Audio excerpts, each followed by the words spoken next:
भक्तजनों जय माता दी। भाद्रपद मास शुक्ल पक्ष पद्मा एकादशी व्रत कथा। युधिष्ठिर ने पूछा, केशव कृपया यह बताइए कि भाद्रपद मास के शुक्ल पक्ष में जो एकादशी होती है उसका क्या नाम है, उसके देवता कौन हैं और कैसी विधि है। भगवान श्री कृष्ण बोले, राजन, इस विषय में मैं तुम्हें आश्चर्यजनक कथा सुनाता हूँ जिसे ब्रह्मा जी ने महात्मा नारद से कहा था। नारद जी ने पूछा, चतुर्मुख, आपको नमस्कार है। मैं भगवान विष्णु की आराधना के लिए आपके मुख से यह सुनना चाहता हूँ कि भाद्रपद मास के शुक्ल पक्ष में कौन सी एकादशी होती है। ब्रह्मा जी ने कहा, मुनि श्रेष्ठ, तुमने बहुत उत्तम बात पूछी है। क्यों न हो, वैष्णव जो ठहरे। भादों के शुक्ल पक्ष की एकादशी पद्मा एकादशी के नाम से विख्यात है। उस दिन भगवान ऋषिकेश की पूजा होती है। यह उत्तम व्रत अवश्य करने योग्य है। सूर्य वंश में मांधाता नामक एक चक्रवर्ती सत्य प्रतिज्ञ और प्रतापी राजर्षि हो गए हैं। वे अपने और पुत्रों की भांति धर्मपूर्वक प्रजा का पालन किया करते थे। उनके राज्य में अकाल नहीं पड़ता था, मानसिक चिंताएं नहीं सताती थीं और व्याधियों का प्रकोप भी नहीं होता था। उनकी प्रजा निर्भय तथा धन धान्य से समृद्ध थी। महाराज के कोष में केवल न्यायोपार्जन धन का ही संग्रह था। उनके राज्य में समस्त वर्णों और आश्रमों के लोग अपने अपने धर्म में लगे रहते थे। मांधाता के राज्य की भूमि कामधेनु के समान फल देने वाली थी। उनके राज्यकाल में प्रजा को बहुत सुख प्राप्त होता था। एक समय किसी कर्म का फल भोग प्राप्त होने पर राजा के राज्य में 3 वर्षों तक वर्षा नहीं हुई। इससे उनकी प्रजा भूख से पीड़ित हो नष्ट होने लगी। तब संपूर्ण प्रजा ने महाराज के पास आकर इस प्रकार कहा। प्रजा बोली, नृपश्रेष्ठ, आपको प्रजा की बात सुननी चाहिए। पुराणों में मनीषी पुरुषों ने जल को नार कहा है। वह नार ही भगवान का अयन निवास स्थान है, इसलिए वे नारायण कहलाते हैं। नारायण स्वरूप भगवान विष्णु सर्वत्र व्यापक रूप में विराजमान हैं। वे ही मेघ स्वरूप होकर वर्षा करते हैं। वर्षा से अन्न पैदा होता है और अन्न से प्रजा जीवन धारण करती है।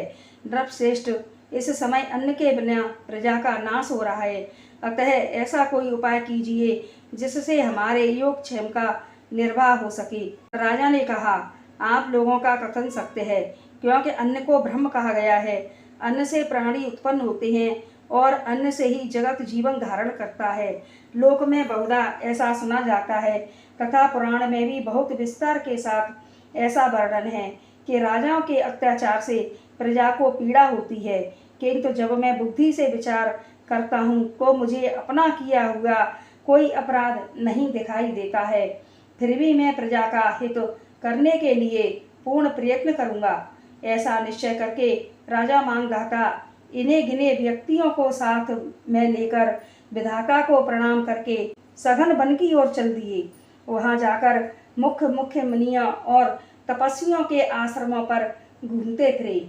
एक दिन उन्हें ब्रह्मपुत्र अंगरा ऋषि के दर्शन हुए। उन पर दृष्टि पड़ते ही राजा हर्ष में भरकर अपने वाहन से उतर पड़े और इंद्रियों को वश में रखते हुए दोनों हाथ जोड़कर उन्होंने मुनि के चरणों में प्रणाम किया। मुनि ने भी स्वस्ति कहकर राजा का अभिनंदन किया और उनके राज्य के 7 अंग की कुशलता पूछी। राजा ने अपनी कुशलता बताकर मुनि के स्वास्थ्य का समाचार पूछा। मुनि ने राजा को आसन और अर्घ्य दिया। उन्हें ग्रहण करके जब वे मुनि के समीप बैठे तो मुनि ने राजा से आगमन का कारण पूछा। राजा ने कहा, भगवान, मैं धर्मानुकूल प्रणाली से पृथ्वी का पालन कर रहा था, फिर भी मेरे राज्य में वर्षा का अभाव हो गया। इसका क्या कारण है, इस बात को मैं नहीं जानता। ऋषि बोले, राजन, सब युगों में उत्तम यह सतयुग है।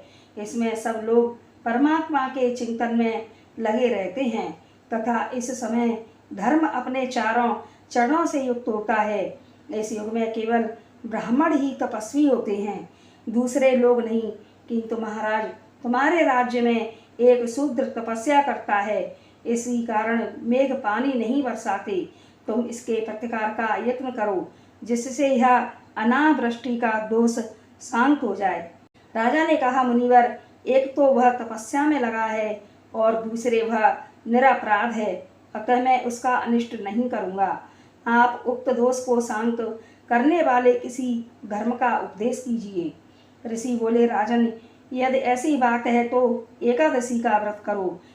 भाद्रपद मास के शुक्ल पक्ष में जो पद्मा नाम से विख्यात एकादशी होती है, उसके व्रत के प्रभाव से निश्चय ही उत्तम वृष्टि होगी। नरेश, तुम अपनी प्रजा और परिजनों के साथ इसका व्रत करो। ऋषि के ये वचन सुनकर राजा अपने घर लौट आए। उन्होंने चारों वर्णों के समस्त प्रजा के साथ भागों के शुक्ल पक्ष की पद्मा एकादशी का व्रत किया। इस प्रकार व्रत करने पर मेघ पानी बरसाने लगे, पृथ्वी जल से आप्लावित हो गई और हरी भरी खेती से सुशोभित होने लगी। उस व्रत के प्रभाव से सब लोग सुखी हो गए। भगवान श्री कृष्ण कहते हैं, राजन, इस कारण इस उत्तम व्रत का अनुष्ठान अवश्य करना चाहिए। पद्मा एकादशी के दिन जल से भरे हुए घड़े को वस्त्र से ढककर दही और चावल के साथ ब्राह्मण को दान देना चाहिए। साथ ही छाता और जूता भी देना चाहिए। राजन, इसके पढ़ने और सुनने से मनुष्य सब पापों से मुक्त हो जाता है। बोलो पद्मा एकादशी मैया की जय। जय माता दी।